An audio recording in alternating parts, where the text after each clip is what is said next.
Phyllis Neffler's life was a symphony of spending. This one. Out. I'll take the rest. I started my new meaningful life today. And I bought a whole new meaningful wardrobe to go with it. Until her husband stopped the music. You never give me an ounce of credit for anything I do. That's because you never do anything. Well, then I guess I'm going to do something right now. Approve. Mom's going to be our new troop leader. Who are you? Phyllis Neffler. Troop Beverly Hills. Now, she's changing her style. Well, girls, are you ready to rough it? From Rodeo Drive. I can't let you take the girls out there alone. Why not? Because you get lost in your walk-in closet. To Cookie Drives. That jamboree thing sounds fabulous. My troop is definitely going. What is a jamboree? From Room Service. Is this what you call roughing it? One bathroom for 9 people? Yes. To Public Service. Today I am here to demonstrate for you CPR. Lie down and open your mouth. Last time I did this, I got more than a patch for it. And from High Society. Do you like people to call you dictator or just Dick? To High Adventure. I'm sure it's very nice to know how to live in the forest and eat bark. You can prance these little princesses through Beverly Hills all you want. But you will never really be a real wilderness girl. We'll be fine. We're Troop Beverly Hills. Shelley Long. What an adventure. Isn't nature fabulous, girls? Troop Beverly Hills. She's not a babe in the woods. We just quit now. Not until we sing Kumbaya.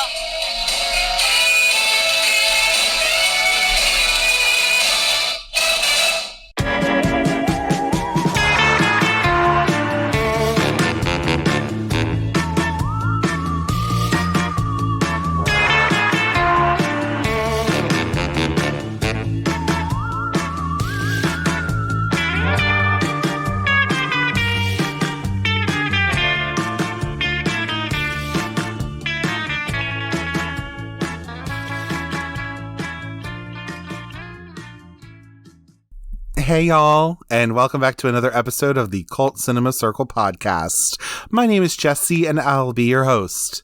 Now, in today's episode, we're going to be covering a little movie from 1989, and that movie is called Troop Beverly Hills. Now, for this movie and my history with it, I don't have one. I never watched this movie as a kid. I don't have nostalgia for it, and really, I only watched it like yesterday. So I did not grow up on it. It was not like a comfort movie for me or anything like that. And so I really was only, shockingly enough, in fact, I am a gay, and I know that this movie has a huge gay following for very good reason. You know, you have like Shelley Long, bright colors, outfits, excess, all of the things, right?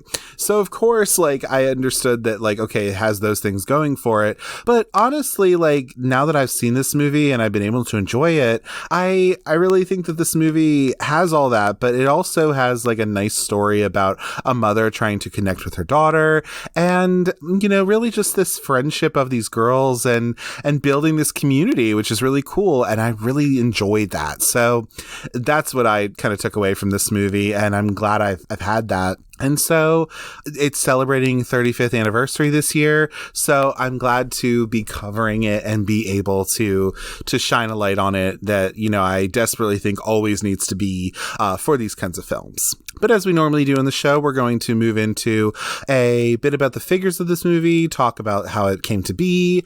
We're then going to go into a plot breakdown, character breakdown, all that fun stuff that you come here for. But without further ado, let's get onto those figures. So this movie was released March 24th of 1989. So when you're hearing this, it was about 3 days ago that it would be celebrating its 35th anniversary. So happy birthday, Troop Beverly Hills.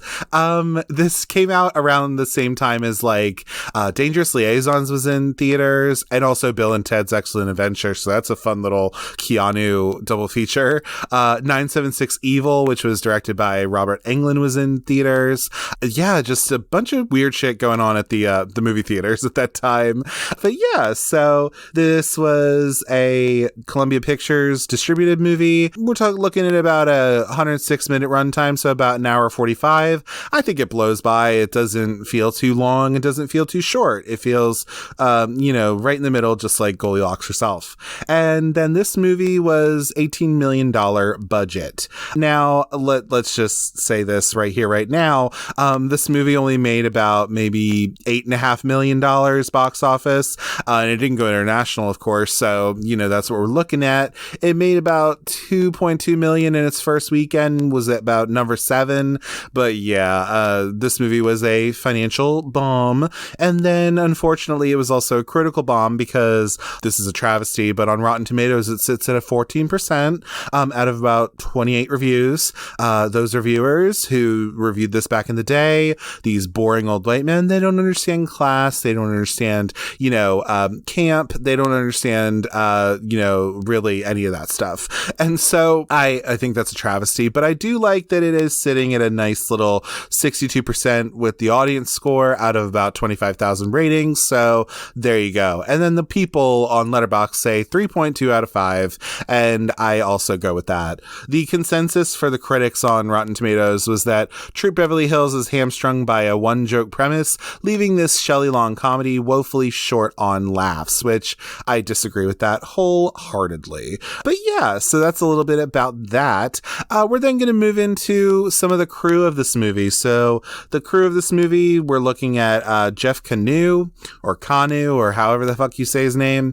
So he is the guy who actually directed Revenge of the Nerds. I have not seen that movie, so that movie is really just a different take on the kind of college fraternity sort of movie in the wake of something like Animal House, which apparently I don't think the Revenge of the Nerds is like aged that well.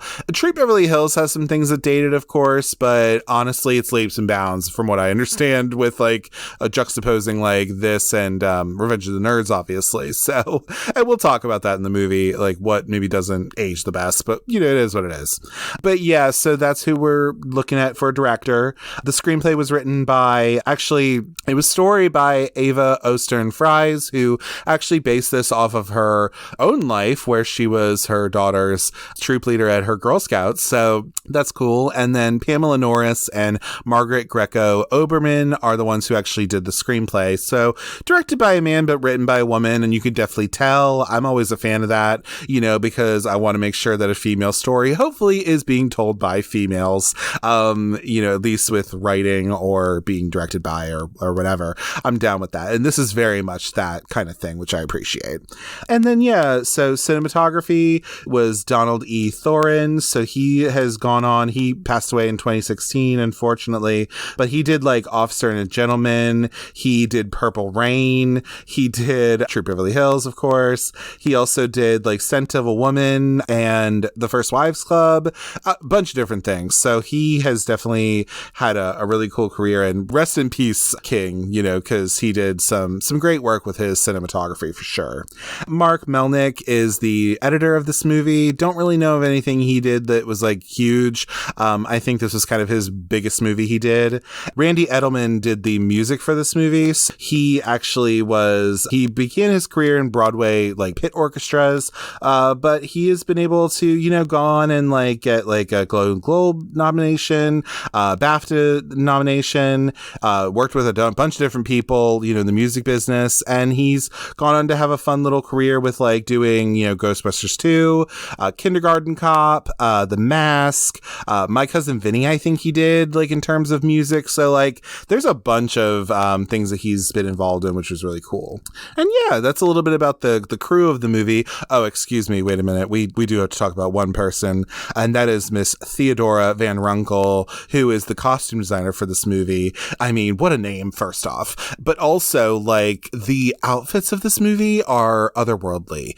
They are literally just like pieces of art that I am so glad to have feasted my eyes upon. Theodora, she did like, The Jerk. She did Godfather Part 2. Like she's had like a really cool career, in terms of costume design. But I personally think Troop Beverly Hills was her having the most fun, because God, these like outfits are just, they make the movie, and yeah, I think this movie also has like a cool like, story to it, and it has a nice story to it, but like, God, these outfits are just like the cherry on top, if you will. And I really love and appreciate that. So definitely. That's a little bit about the crew of the movie that we can, talk about and, be able to say something. But the cast of this movie, so this is a vehicle for Miss Shelley Long. So she came off of doing Cheers. So she had left Cheers by this point, and she had done, I think, The Money Pit with Tom Hanks thanks. And then also this was one of her other movies she did where she was the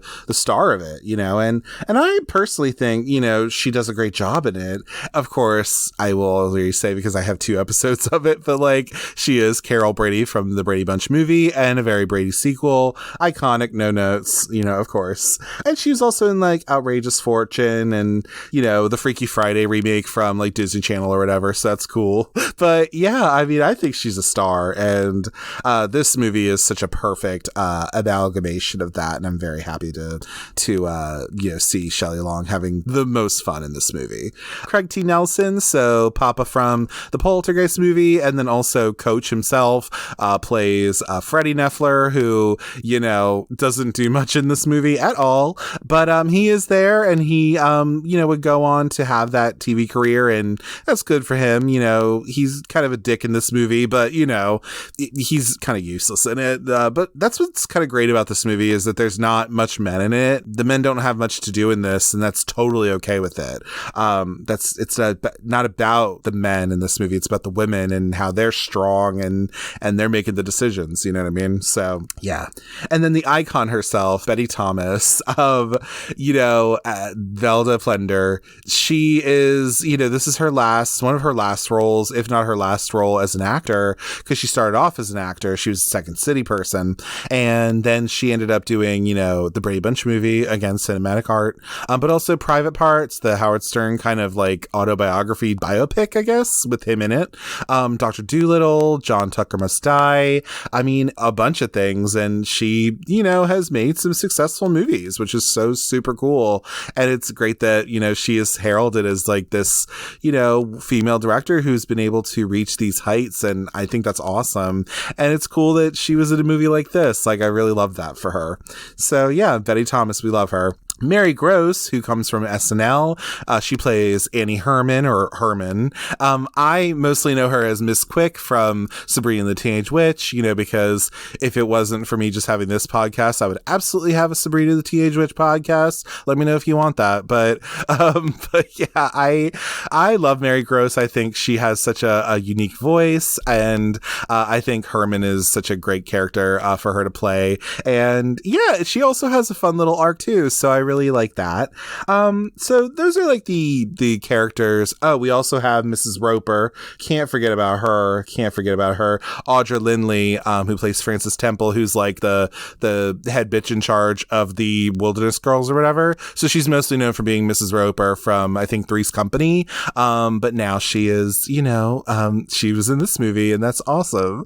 But yeah, so those are like kind of the main, I guess you could say, adults in this movie. But then you also have the girls, okay? So then you have Jenny Lewis in her film debut. She had done like TV before this, but like, you know, she was in this movie. She was in The Wizard, which the only thing I know about The Wizard is my friend Rob. I don't know if he ever listens to this, but you know, he showed me a clip from that movie. It's about pinball stuff. And the thing that he would show me from that movie is when Jenny Lewis and whoever the fuck else is in that movie, they went into like an arcade and they're trying to find something going on. You know, anybody who watches like The Wizard or is like, you dumbass, you should know this. But like, I have never seen that movie. But the only scene I've seen is that Jenny Lewis like just points at this guy who they're trying to get in trouble and just said, "He touched my breast." And it's just like so funny in how she delivers it. So that's the only thing I know about The Wizard and, you know, Jenny Lewis. But she was in Rilo Kiley. She pretty much started that band. Fun little fact, my sister is like a huge Harry Styles fan and got to see Jenny Lewis opening for Harry Styles, so that's super fun. I know the one song, it's A Better Son or Daughter, which was actually the trailer song for Orange is the New Black. That's the reason I knew about it, I think. But yeah, you know, Jenny Lewis is an icon, of course. Also was in Rilo Kiley with Blake Sennett from Boy Meets World, which I think is so fun. But yes, she's Hannah Neffler. Then we have Carla Gugino in her film debut. She actually had to lie about her age. She was 16 at the time, and casting did not want to get anybody over, I think, 14, which makes sense because you want to make sure it all makes sense in terms of how the girls look. But Carla Gugino does a great job in this film. And of course, she's gone on to have like an awesome career. She was in Gerald's Game. She was in the Spy Kid movies. I mean, an icon. Like, and it's so cool that like her first movie was this film. It's crazy. And I think she looks back on it fondly, which is appreciated. And then you have Kellie Martin playing Emily, whose dad is out of work actor. And I think she does a great job. You know, she's from ER. She was also in the iconic Lifetime movie Death of a Cheerleader, where she kills Tori Spelling, who is also in this film as one of the Red Feathers. So that's fun. Amy Foster from Punky Brewster. She plays Claire, who has a mom who's like a Jackie Collins mom, who's like a romance novelist, who's iconic. Love her for that. And yeah, it's a little bit about them. Stephanie Beacham is her mom. I'm trying to find her on Letterboxd right now, but yes. Okay. So yeah, she's an English lady, British lady. So she's known for Troop Beverly Hills. Oh, she was in Inseminoid. Oh, okay. I feel like that's on Tubi somewhere, and I don't know if I want to watch it. Then you also have Heather Hopper, which, what a name, first off. She plays Tessa, who her dad's like I think her dad is like a film director or whatever, and she's in therapy apparently. But Heather Hopper, first off, what a name. Love that. But she was also in Elvira Haunted Hills. I found that out, and I thought that was fabulous. So I love that. And yeah, just like random people. Shelley Morrison is Rosa in this movie, who is pretty much Phyllis's like maid. She then went on to play pretty much the same character, Rosario, on Will and Grace. I did not watch Will and Grace like that. It is on the list to watch though, but I just haven't got to it. But you know, it's appreciated that she was at least in this movie, and she is playing like the literal, you know, same character. Then you have Tasha Scott, who plays Jasmine, and Aquilina Soriano. So Tasha is actually, she was on the TV show Amen, and she sings in this movie. Iconic. We'll get to it. And then Lily is the other girl, and her dad and mom are, well, her dad's a dictator, and her mom is like a kind of Imelda Marcos set up, if you will. If you don't know who Imelda Marcos is, this isn't a fucking history podcast. Go look it for yourself. But yeah, so, oh, and then Willie Garson from Sex and the City, Boy Meets World, a bunch of different things. He's passed away, unfortunately, but he was in this movie. I think he was in the Jeep driving with the film director dad, if I'm not mistaken. But Willie Garson's a goddamn icon. We love her. We love him. We love her. Oh, and then also, like, you know, random people. So, like, Kareem Abdul-Jabbar is in this movie. Robin Leach from The Lifestyles of the Rich and the Famous is in this. You know, all sorts of different random people. Pia Sedora. Also, Jo Mary Payton, who is Harriet Winslow on Family Matters, is in this movie, which is super fun. I think this is also somehow Aaron Spelling was a part of this in some way, shape, or form, which is probably why Tori's in it, which is fine. But, like, you know, I think that's also in there too. But it's a little bit about the cast of this movie, but it is kind of stacked. Like, it, you know, no duds here. Like, really, like, I think everyone in here does such a great job, really, like I said already. But yeah, but that's a little bit about that. But how did this movie really come to be? Really, the only thing you need to know is that generally this is inspired by Ava Ostern Fries' experience running her, you know, daughter's Girl Scout troop. So that's pretty much what it is. And they decided to make a movie out of it. And then, you know, they were able to get this together. Many of the landmarks in Beverly Hills are seen throughout this. So the Beverly Hills Hotel, where the girls go on their first camping trip. You have Jane Fonda's workout studio, Spaga, which is Wolfgang Puck's restaurant back in the day. And then Rodeo Drive, of course. And then people like Kareem Abdul-Jabbar, like I said. Cheech Marin also is in this movie a little bit. So it's super fun. Love that. But yeah, I mean, you know, and they decided to do this, and it did have that, I guess, critical bomb and the financial bomb and all that stuff. But I really think it's because they didn't know what to do with it. I always kind of use that excuse as anything, but like it is kind of true. I think this movie, like, people didn't know what to do with this person who they knew from a TV show, and now she's trying to go out and do like movies, and they're wondering what the hell are they doing? happen. But, if anything, I think that this has been a really cool thing for Shelley Long's career. And I love the fact that someone like a Benny Thomas, who then went on to be a director, was able to bring Shelley Long back into a movie and really have her be kind of seen in a different light, being Carol Brady in that, film series, which film series did pretty good. The first movie at least did, and the second movie didn't do as good. But again, this isn't my podcast about the Brady Bunch movies, but I just think it's cool that girls helping girls. I appreciate that for sure. But that's a little bit about how this movie came to be. There's not much in terms of info I could kind of pull from that, but that's all you really need to know. I will also say too, so the opening scene of this movie is an animated sequence, which is iconic, and it's really good. It has the Beach Boys behind it, with Make It Big. Love that song. And I will say, so the animated sequence was done, I believe, by Spumco Animation, which, if you don't know, that is actually John Kricfalusi's animation studio he had. He's the guy who made Ren and Stimpy, which was on Nickelodeon. It was one of the first Nicktoons. Fuck John Kricfalusi. He's a fucking sex pest and a predator, and he, assaulted underage girls. And so that's not fun. And so fuck him all the way to hell. And so, yeah, that's one thing of this movie where you're like, ew, that's gross. But again, I mean, the animation was iconic. It was great. But I don't give that much credit to him because, yeah, even though you were the person who owned the place or whatever, or he was at least somewhat involved with that production of it, I don't give him any credit for it. Everyone else on it can have credit. That's fine.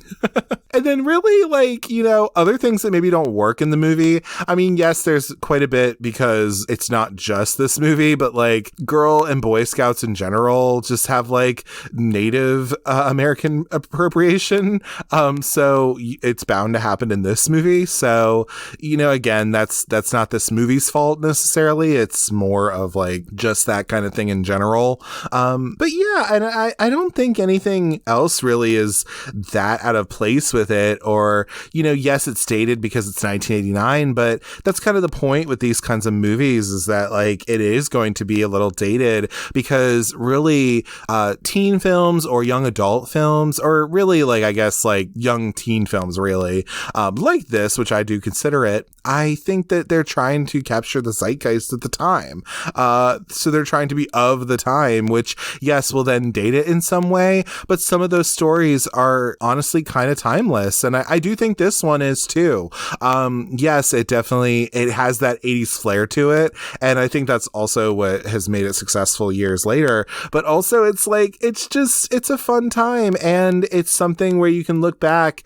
And another thing too, though, now that I've said that, also is that the idea of this kind of disparity of just wealth and all that, because this is about Beverly Hills, which is one of the richest places in, the United States. And so, but the thing is though, is that, it's not saying, oh, poor rich girls, what are they going to do?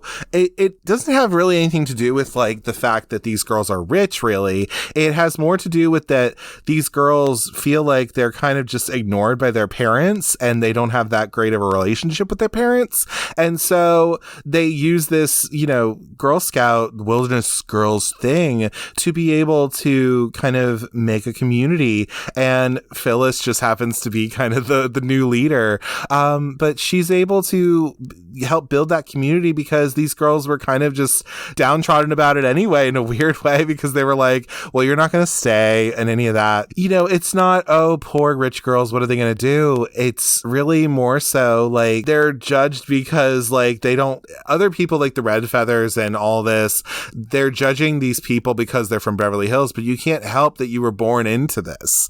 And again, that's not, there's a level of privilege there, of course, but again, you can't help the fact that you were born born into this rich thing, and there's other problems that come about for people in privilege, you know? Like, yes, it's horrible that, like, people can make millions and millions and millions of dollars, then people live in poverty, of course, but, like, you know, there are also problems people have that have money like that and could be facilitated because of the fact that they have all this money, you know what I mean? So, like, anyway, but yeah, so I mean, I think especially at this time, like, you know, when this movie came out, you know, there was this fascination with, like, you know, rich people and how do, you know, wealthy celebrities live and all that kind of stuff, which this movie plays into, of course, which is fine. But, like, you know, I just think, like, in this situation, like, it's not really about, like, you know, oh, like, you know, we're supposed to feel for these, like, rich people or whatever. The movie is not really about that anyway, but, like, you know,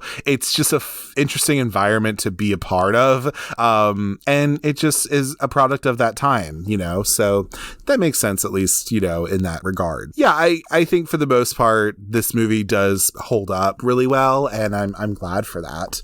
But let's move into a little bit of a plot breakdown of this movie, what it's exactly about. So Phyllis Neffler, played by Miss Shelley Long, she is a socialite who is recently separated from her husband Freddie, or Fred the Muffler Man, Fred Neffler the Muffler Man, I think, played by Craig T. Nelson, who she has supported through law school, who never actually became a lawyer, instead becoming the wealthy owner of a chain of auto shops.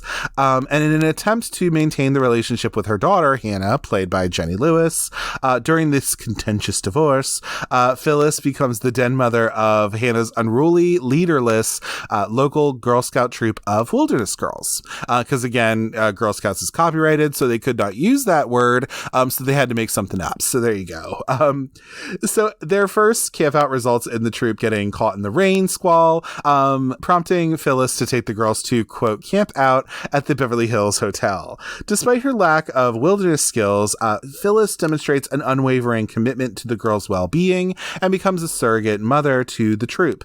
She resolves to teach the girls how to survive in the wilds of Beverly Hills, even customizing new merit badges for their troops.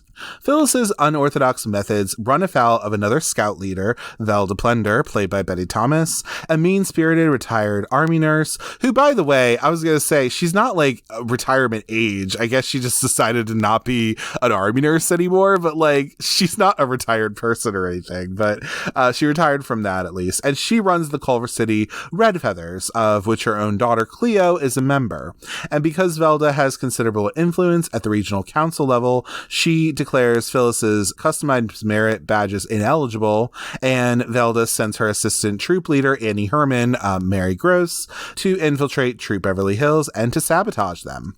Velda and Annie's attempts at sabotage prove unsuccessful, as Velda's boss and regional council leader, Frances Temple, played by Audra Lindley, states that while Phyllis may have like some unusual methods, she has taken an active interest in these girls and is trying to help them learn to survive their own personal environment.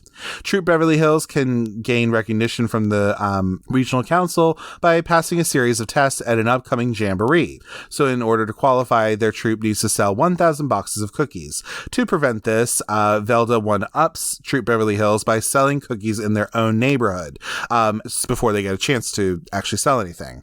And then Annie breaks ties with Velda and sides with Phyllis, and the troop ends up selling over 4,000 boxes of cookies, more than enough to qualify for the jamboree. At a party for the troop, Velda takes her anger out on Annie by threatening her job with a job at Kmart, and Annie snaps back, standing up to her superior for the first time. Meanwhile, Phyllis reconnects with Freddie throughout the movie, who tells her that he is proud of what she's accomplished. However, Phyllis soon learns that Freddie still wants to proceed with the divorce, including seeking joint custody of Hannah, which devastates Phyllis, and she decides to disband the group, but Hannah and the other girls change their mind, telling Phyllis that she has given them a new sense of self-esteem. So during this jamboree, the Red Feathers trick Troop Beverly Hills during the competition by misdirecting them into a snake-infested swamp, and luckily a skunk scares them into running through a shortcut, making them first in the qualifying event. And then the next day, Velda cheats again by cutting a rope bridge after her troop crosses, and by leading them into a restricted area used only for hunting. However, Velda falls and breaks her ankle, and the Red Feathers, now led by Cleo, abandon Velda for the sake of winning. And then Troop Beverly Hills repairs the bridge and finds Velda. Tessa diagnoses her broken ankle and a severe personality disorder, and the girls reluctantly carry her to the finish line after Phyllis reminds them of being considerate for those in need, especially a fellow wilderness girl. Though the Red Feathers cross the finish line first, they're disqualified because the council law stipulates that the leader must be with the troop, otherwise it's, moot. So Troop Beverly Hills, though, is declared the winner of this jamboree and are recognized as wilderness girls. Frances fires Velda for cheating and for placing the Troop Beverly Hills girl is in danger, as well as finally getting fed up with her overall rude and entitled behavior. And at the end, Phyllis and Freddie show interest by calling off the divorce, and they seem to reconcile. And then the next year, Troop Beverly Hills is the designated poster troop. Velda is forced to take a job at Kmart after her actions have made her virtually unemployable, and a final scene shows her making a store-wide announcement about cookies, a blue light special, if you will. So that's like the plot of Troop Beverly Hills, but let's look into that just a little further. So, I mean, we got to talk about the moment of the hour, really. We got to talk about that number, I guess you could call it. I mean, it's so amazing. These girls have to sell these cookies, and, they're trying to qualify for this jamboree. And I think it's great that Phyllis, decides that she wants to show these girls how to really do this, because, it is thought by the parents, well, we're rich. Why don't we just buy a bunch of the cookies so the girls can qualify? And even Phyllis was like, yeah, I thought about that, but, it kind of defeats the purpose of what they're trying to do. So let's not do that. But they're using the strengths that they have, within this kind of skill set, and they're able to use their performance skills. They're able to use their, skills to be able to dancing and all this to be able to create a compelling show that, drives those sales. And it's just so wonderful. I love little Jasmine in her Tiny Turner wig. I love that. And it's just a bop, honestly. Why is it not on Apple Music? Why is it not on Spotify? You can find it on YouTube, and you should just listen to it all the time. But I just think that is, oh my God, it's so iconic and amazing. Yeah, I mean, I also really, in terms of these characters, I think each one of them is so distinct, and you could definitely tell them. So Phyllis, she was not born into being rich. She ended up marrying into it, but then obviously her and Freddie's marriage, pretty much falls apart, which is the whole point of the movie, kind of, sort of, where they're in a divorce. And so they're getting ready to divorce each other. But, really, she is somebody who is so assured of herself. She is somebody who is so just strong and understands what she has learned as well, and uses that to benefit other people too. I love the fact that she does not leave, Velda to just rot in the woods or whatever. She actually teaches these girls to help their fellow man or woman, really, and to, have that integrity for themselves. And I really like that. I think it's something you need to have out there, especially in a movie like this that is a quote kids movie, right?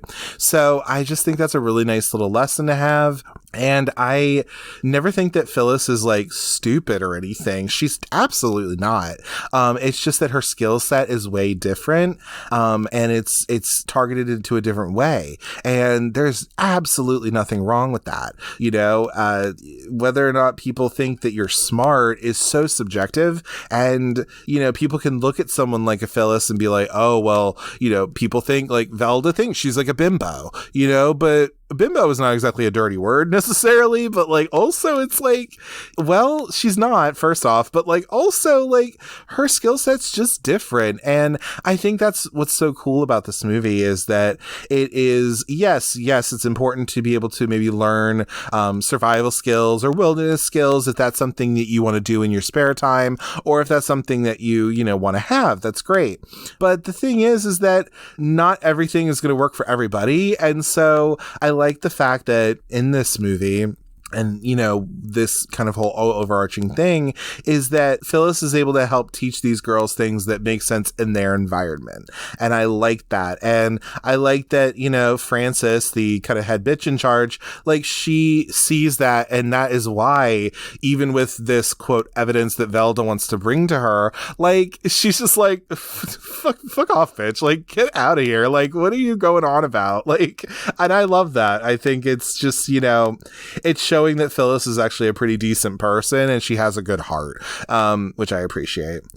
And again, Freddie is like a nothing character, and I really like that in this movie because it's not about the men at all, and I can really get into that. I am always kind of a fan of those types of movies, and so for this kind of a thing, like I just think he's like I'm also not a huge fan of like the fact that they get together at the end. I think that that's kind of a travesty, honestly. And, I understand it was the 80s and okay, but I think that Phyllis can do all bad by herself, really.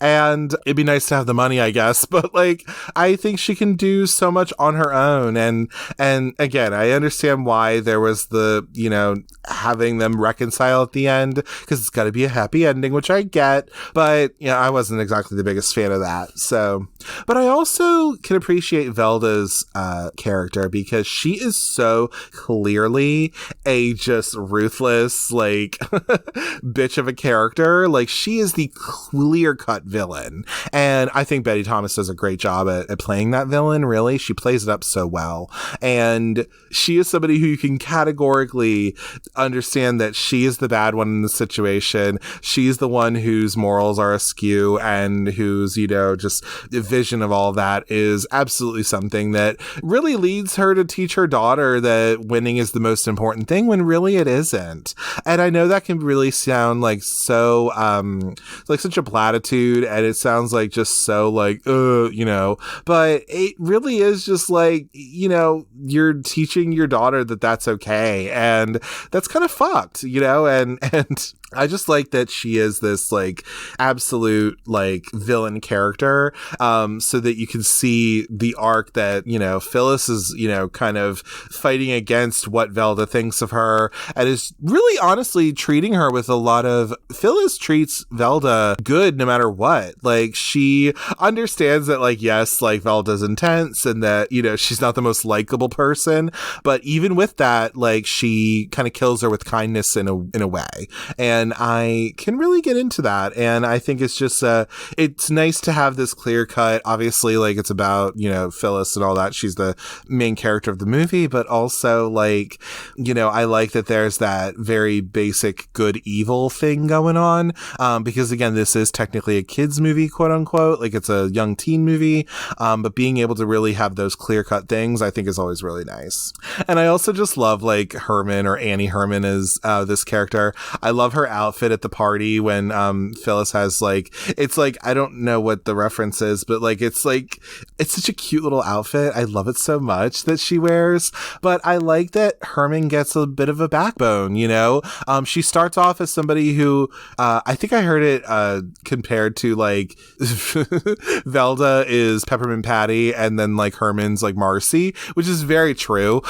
Very, very true. Also, I definitely got big Les vibes from Velda, of course, too. But Herman is just somebody who, she starts off not really having much of a backbone, not having much of an opinion, but then she's able to actually stand up for herself. And I really appreciate that. And I like that. And it's just nice because, like, you're able to see the arc of this character. There's so much good character development in this movie that it's just so crazy that, like, and I know I've said it before and I'll say it again, but like, I just don't think people knew what to completely do with this movie at the time, because I think the story itself is like pretty goddamn decent. Like, you know, it's not like this is a stupid story. So, oh God. Anyway, but yeah. So that's a little bit about our main characters.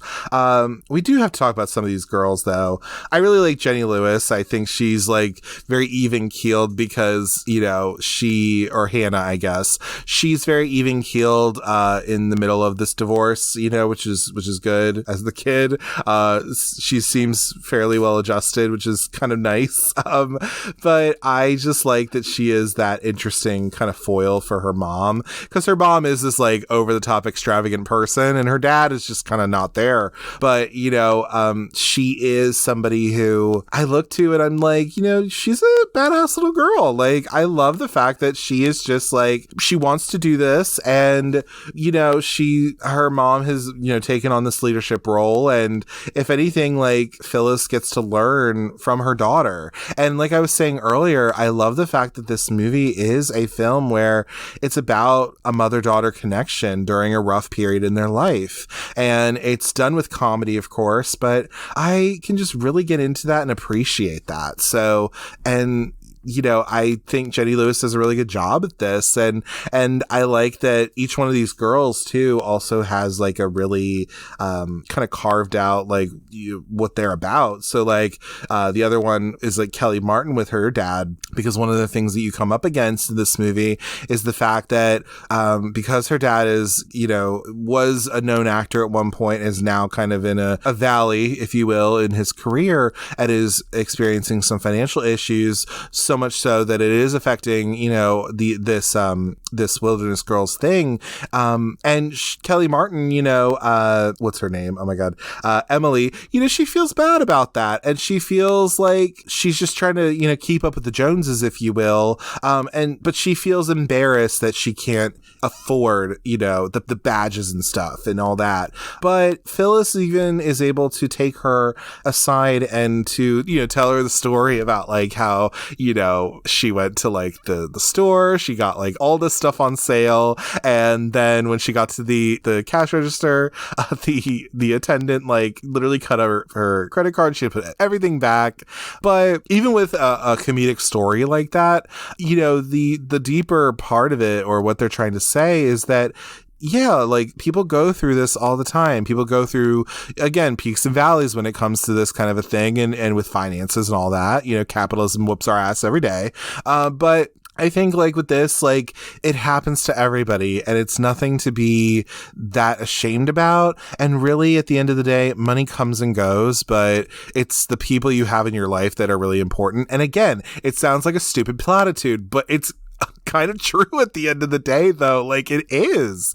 And it makes, if anything, it makes Emily feel better about her situation, and that, you know, she is enough, kind of a thing, which I really appreciate.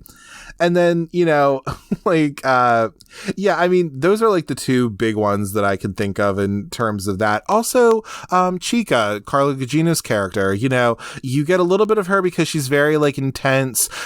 She's very just like self-sufficient because her parents are not really around that much. But then you get this like nice emotional core to her because she ends up coming to the Neffler residence in the middle of the night, and she pretty much is upset by the fact that her parents went off to Monte Carlo and left her while on her birthday, pretty much, and they didn't even remember it was her fucking birthday, you know. So that sucks. And like, if anything, like it's nice to be able to, you know, she goes to Phyllis because she feels like this maternal love from her, really. And it's nice that her and Rosa and all of them can make her a little enchilada cake and have her feel special on her birthday.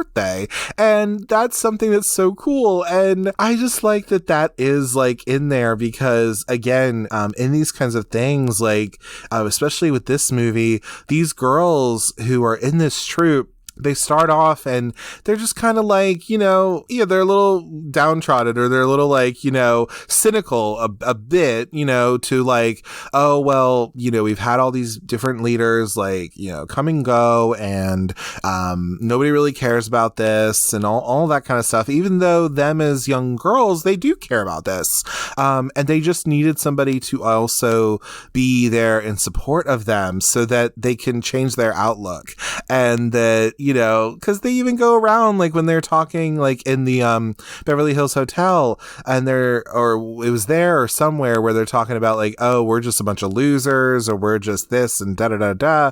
This is how they felt about their group and their troop and all this, and they needed to inject some something a little different in there. And I think Phyllis really brought that with this with this troop, and was able to inject that kind of liveliness to it. So, and also because of the fact that she also never did this before either, but she has she does have these unorthodox ways of being able to have her girls experience the different things that go along with doing the Wilderness Girls and all that. And again, it's making sense for your particular environment and being able to kind of tailor it to that, which I can really get behind.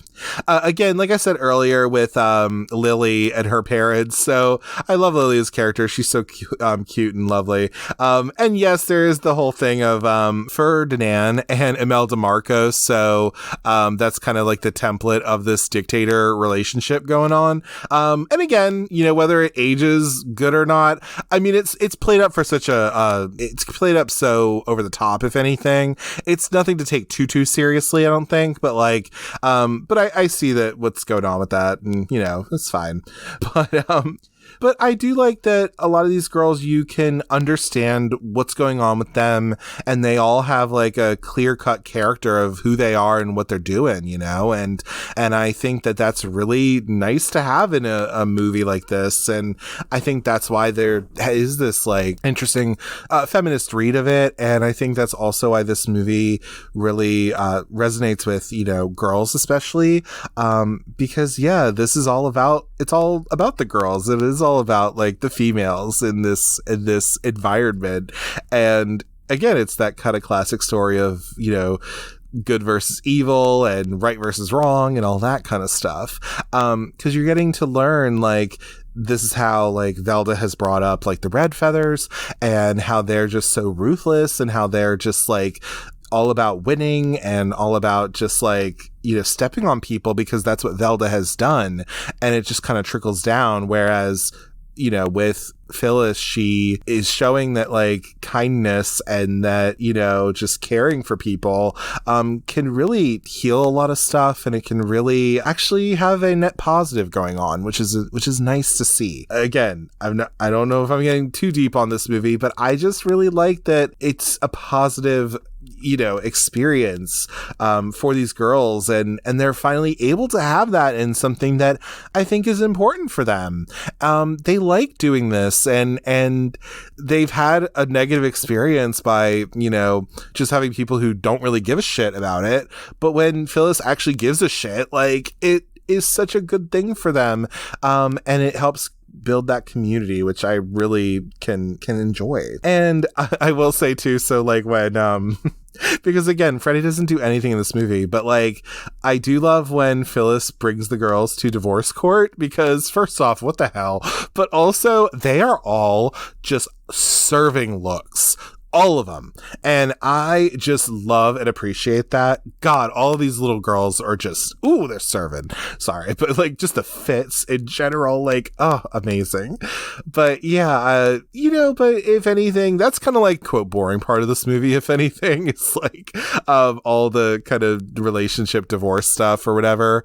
But there is some stuff in there, because now it's like, oh well, Freddie wants to try to be a part of his daughter's life, but like he he wasn't much in his daughter's life anyway, really. And I'm just kind of like, oh, so now you want to like be here, as opposed to like Phyllis is actually trying to like connect with her daughter and, you know, be there for her and stuff. And yeah, that's why Freddy sucks.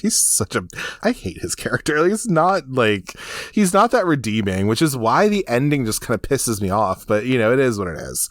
But, you know, because I absolutely think she could have just found some other rich guy, or just, you know, not even done that at all. Maybe she just like is on her own or whatever. And, you know, that would have been awesome. But, you know, whatever. But yeah, I think, you know, I'm trying to think if there's what else I could talk about in terms of this film in particular. I guess, you know, the reason that, you know, with gay folks liking this movie too, again, I think that, and this is a generalization, of course, but I think especially gay men, like, they really enjoy a movie that is about a strong female lead. And Phyllis Neffler is that in spades, okay? But like, I think that it goes back to what I was saying earlier with just like the bright colors, just Shelley Long in general, the excess of it all. But like, I think ultimately, I think why this movie has had a queer following as well is that Phyllis Neffler herself, definitely you could see that it's kind of this sort of like, you could see that there's like a drag going on a little bit, you know what I mean? I get it.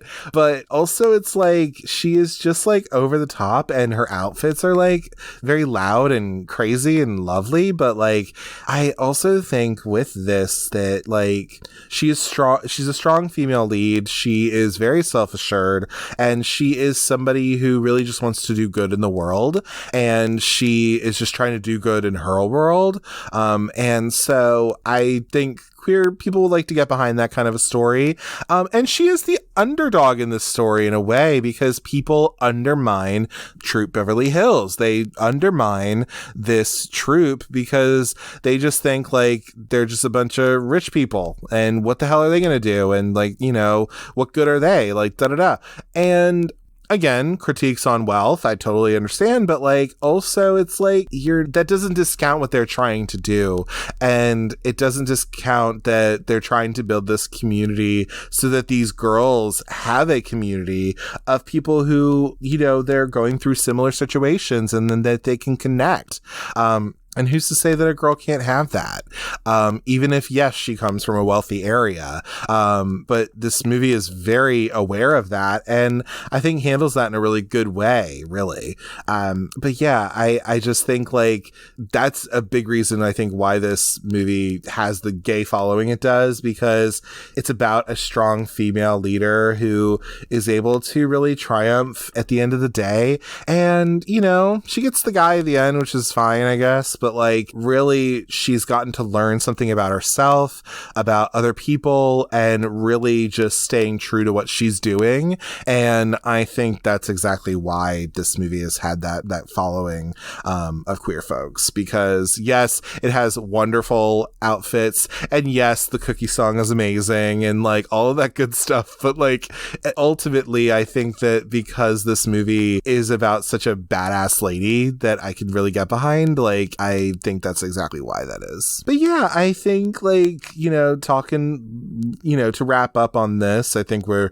going to start wrapping up on it, because I could talk about this movie forever and ever and ever. I think ultimately this movie is absolutely a cult classic. Of course, my show isn't really about like, is it a cult classic or not? But like, you know, it was a financial failure. It was a critical failure and all that. But I really think that this movie has found this audience on home video, and then now with these different people who really love it. And I think that this movie has something to say, and I really love that. And, you know, I already talked about what I think it's saying, but I really do think that this movie has had such a nice legacy, because yes, it is a young teen film, it's a kids movie, quote unquote, but I really do think like it is something where there. I love the message of it. I like that these characters are so specific and strong. I think that has to do with the writing as well.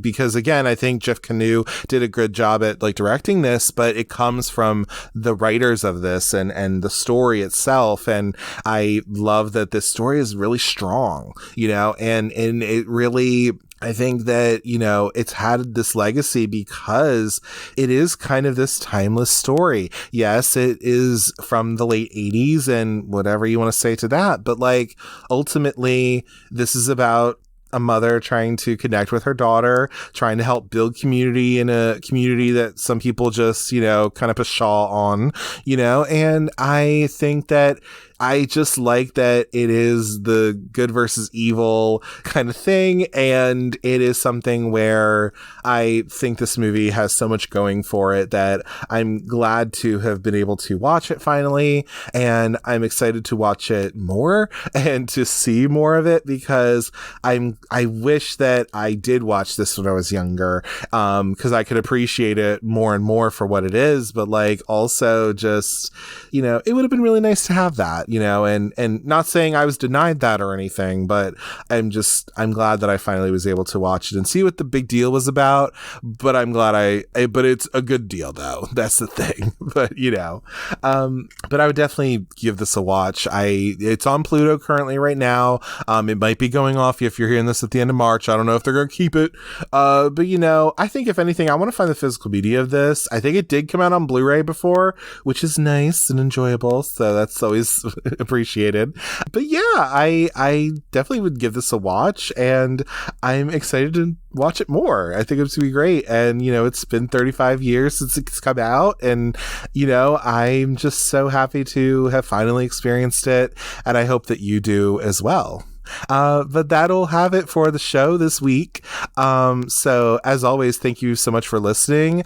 If you'd like to follow the show on social media, you can do so at Cult Cinema Circle on Instagram or Cult Cine Circle on Twitter. And then on Letterboxd, I'm at Jesse, Jesse, Kremp, Kremp, all one word. You can also email me at cultcinemacircle@gmail.com if you want to give feedback on the show or like be a guest or give movie recommendations or say hey, whatever you want to do. I'm open to all of it. And then also please, you know, rate, comment, subscribe, rate 5 stars and give a 1 to 2 sentence review on your podcatcher of choice, whether that's Apple Podcasts, Spotify, YouTube, wherever you get your podcasts. I'm on all of them.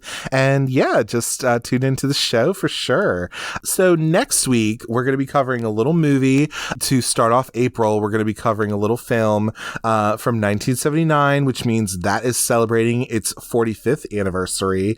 We're recovering Tourist Trap from 1979. Now, if you know nothing about Tourist Trap, don't worry, I'm here for you. This is like a late 70s horror movie. It is about a group of girls who end up getting kind of stranded / they end up going to a tourist trap, which is kind of like a little wax museum thing going on, or a mannequin thing going on, run by Mr. Slauson. And it's pretty much a wild fucking time. Currently, this is on like Tubi. There's an uncut little version as well. But this is like kind of known as like one of the early examples of a PG horror movie that is actually scary as fuck. And you know, don't you worry. We'll talk all about it next week because I love this movie. But again, thank you so much for taking the time to listen to the Cult Cinema Circle podcast. And remember, I may be a beginner at some things, but I've got a black belt in shopping. Take care. Bye.